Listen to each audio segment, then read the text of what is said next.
to face with Russia.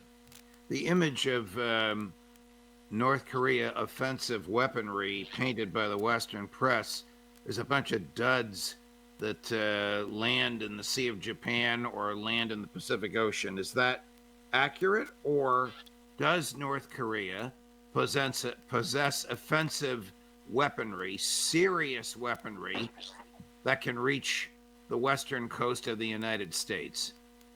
Well, again, I have no opinion on this based on my personal expertise, which is nil. I listen to people who do have expertise and who your audience does not listen to because they are Russian experts and in precisely Orientalists, specialists in the Far East who speak the languages. And what they were saying yesterday is that yes, the North Koreans have had a series of duds. And the extraordinary thing about Kim is that he has admitted this to his people. He said, and he's told them something that was coming out of an American business playbook, that these failures, we learned from our failures. And they have. Within 6 months of the first missile launch of a satellite, which had Western or world observers present and failed, within 6 months of that, the Chinese succeeded in launching an object into space, into orbit. They have failed and they have learned. The Russians point to several pieces, particularly artillery pieces, where the North Koreans have blazed new trails. They also point to the fact that they have an ICBM which has on top of it a hypersonic missile to deliver payload.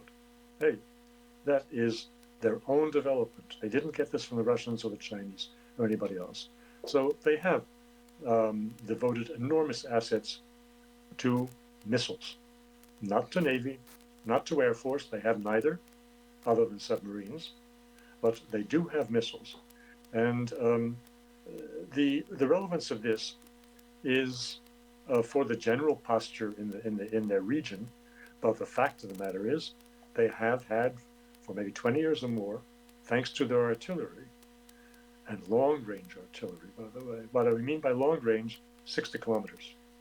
From the North Korean border to Seoul, most of the distance is 60 kilometers. And with their artillery, they can destroy Seoul, completely destroy Seoul. 3 million, population of 3 million or whatever it is. Can they reach Los Angeles? Not with artillery.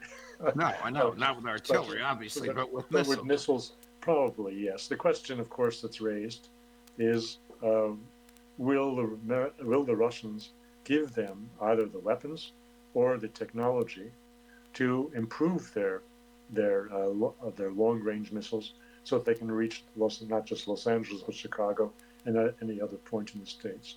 Okay. I'm not sure about that. I'm not sure if it's needed. The point is, with this agreement, the North Koreans don't need it. The Russians step in. Right. If this is a two-way, it's a mutual defense pact. If the United States strikes North Korea, the Russians are saying they will step in, and not to supply 155 millimeter artillery shells.